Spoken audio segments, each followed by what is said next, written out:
So I've seen a lot of people ask about the performance of a PlayStation 5 Pro, what it's going to actually look like.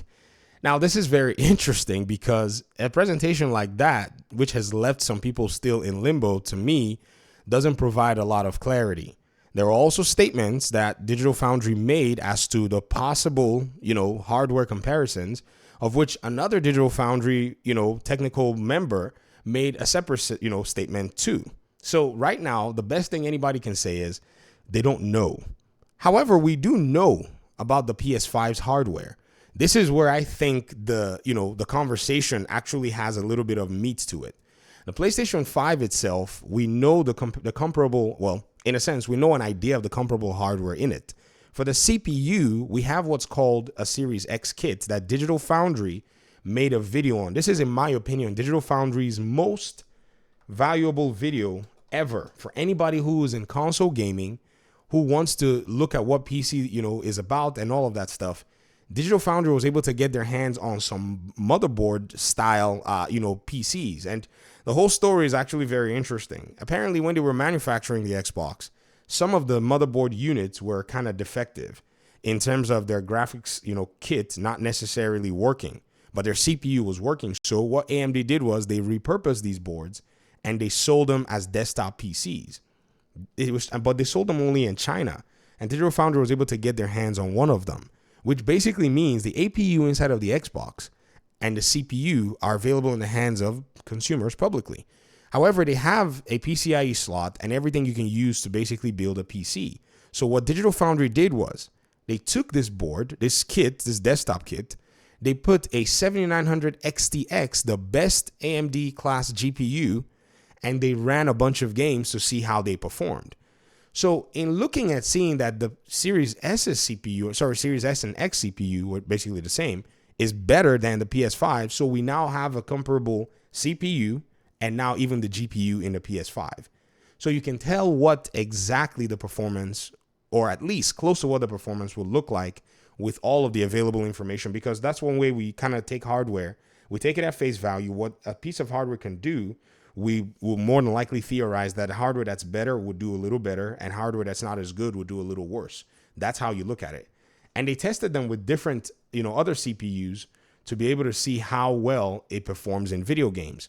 What we realized is a lot of desktop CPUs, even the underpowered desktop CPUs, are just better than the mobile, APU, CPU that is inside of the console. This is how we got a lot of our data. The PlayStation 5 Pro right now brags a slightly higher clocked CPU. We don't know exactly what spec it is, but we know that the spec that was in the PS5 was not as good as the Xbox Series X. And now the spec that they're bragging in terms of the clock speed is just a few points higher than what is in the Series X. And there's a statement from a developer that I've been, putting under wraps for a while because I didn't want anybody to go bother the developer. And the statement pretty much points out that one thing that a lot of people are not taking into account is that games that have had CPU bound issues on the PlayStation 5 or the consoles are not going to magically heal just because they're now throwing a new, they're not throwing a new GPU at it. Those games are still going to see some, they're still going to see some challenges across the board. In fact, what's crazy is at first I didn't want to, put this developer publicly, but he's still, posting about this stuff because he feels very serious about it. The consoles are quite underpowered and the marketing is overpowered than anything else. So this developer worked on Gotham Knights and is currently working on other titles with Warner Brothers Montreal because the studio is helping try to push out some other games, that are under Warner Brothers banner. He said, my friends, more GPU power is not going to solve the CPU related performance issues we're used to seeing this generation. If a game runs poorly on PS5, the Pro will likely not help.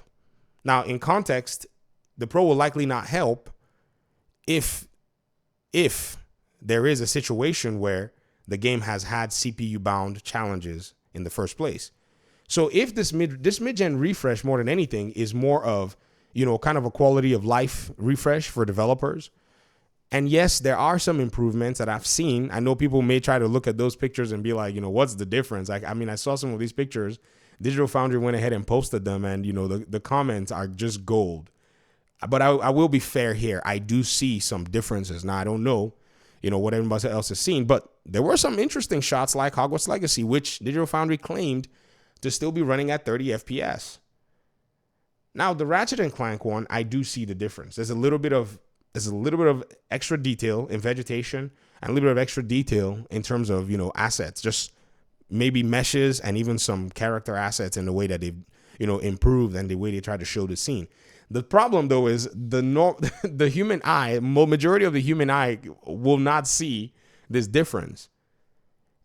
And so exactly what the PS5 Pro is trying to provide, I have no idea, because the difference is so negligible when you actually, when you take into account what in the world is going on. Like this particular image here with PS5 fidelity and, PS5 Pro, I couldn't tell you what the significant difference is. Perhaps the camera shot did not do a good job in unveiling the scene very well. Ellie's hand is like somewhere covering this little blade of grass or whatever it is. Like the vegetation quality is almost the same. Lighting is probably, I don't know. I just can't tell you in some of the shots. So again, this is one of those wait and see how things actually go, because you can't bank on anything that has been told to you about this.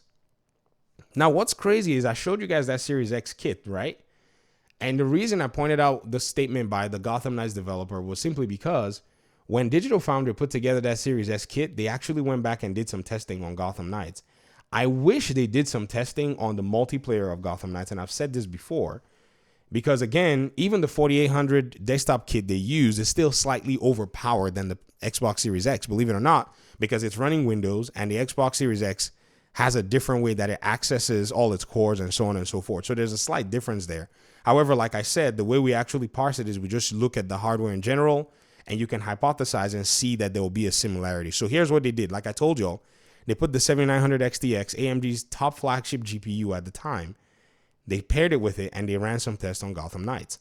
What they saw was, even in Gotham Knights with a better GPU, you could get higher frame rates at the end of the day with decent resolution.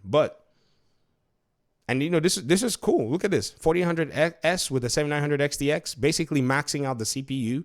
You could get about 4K and you could stay at 55 FPS on this kit. But this kit is slightly more powerful, seeing it's not sharing the load of the CPU and the GPU compared to the Xbox Series X and the PS5, which will both share those resources. But you can get a very good idea as to what you're going to see, right? And then in some places, they hit 60 FPS or even more. But at the end of the day, what they found out as they were doing more and more of these tests was in some heavily, dense areas, the game would just not go past the 40s in terms of FPS. Now, it never dipped to 50 FPS. It never dipped to 30 FPS, I guess is what I want to say, because I looked at the frame, the frame mapping, in this regard, and I was like, okay. It never did dip lower to as low as 30 FPS, but some places really, gave it some challenges. Look at these spots here. When it went to quality and stuff, oh my goodness. The game is very demanding and very tasking. So again, even though we're not going to compare this game to GTA 5, GTA 5 is an open world game, and Gotham Knights is an open world game for the most part. Well, no, it's an open world game. It's not even for the most part. The entire city of, Gotham, you can pretty much go to almost everywhere you see and you have a bike and you have all kinds of different traversals that you can try to use to get to those places. And so when people are saying they're not really certain how GTA 5 is going to perform on the new PS5 console, they're not lying to you, because those CPU bound issues may still crop up again, even with the higher clock speed. But I think Rockstar can get their game running at 60 FPS on the console. I think they can find ways to do it. They can use a lot of interesting asset compositions. They can use a lot of, I would say blended meshes, basically taking a bunch of these buildings and making them all one individual mesh, or, individual meshes to be able to, squeeze out more performance from it. So it's not impossible, but again, it depends on other factors, because even in the world you're looking at, the game is running all kinds of different processes. It's running, AI. It's running all kinds of stuff. And I think this is something a lot of people don't necessarily pay attention to, because each game is doing all of these things and the CPU has to calculate for it. So the CPU is not out of the water. The CPU is actually needing, a little bit more in terms of like boost. So I think a mid-gen refresh would have benefited from just, in my opinion, a higher CPU clock speed, or at least a whole entire change in paradigm of the entire CPU. But I think they're saving that for an entirely different new generation, which would make sense. So was this mid-gen refresh needed? The answer is basically no. That's why Xbox is pretty much just sitting pretty where they are. Like, why would we do a mid-gen refresh when we want to basically take the next console to a technological leap? Plus, people are not even really buying these Xbox consoles anyways. So it's not a problem for them, if you get what I mean. So that's what I wanted to go ahead and talk about in this video, because I saw a comment to that effect asking, what we will think the, PlayStation would actually perform like in specific games. You never know. It may do well. In a sense, but a lot of developers have already locked their games with the PS5 in mind, and I don't think many of them are going to bother to shift to, well, I think they will. Why? Because it's a sales tactic, so there might be some juice to squeeze out of that effort if they could do something like that. But that's my thoughts. Let me hear what you think in the comment section. Thanks for watching. Peace out.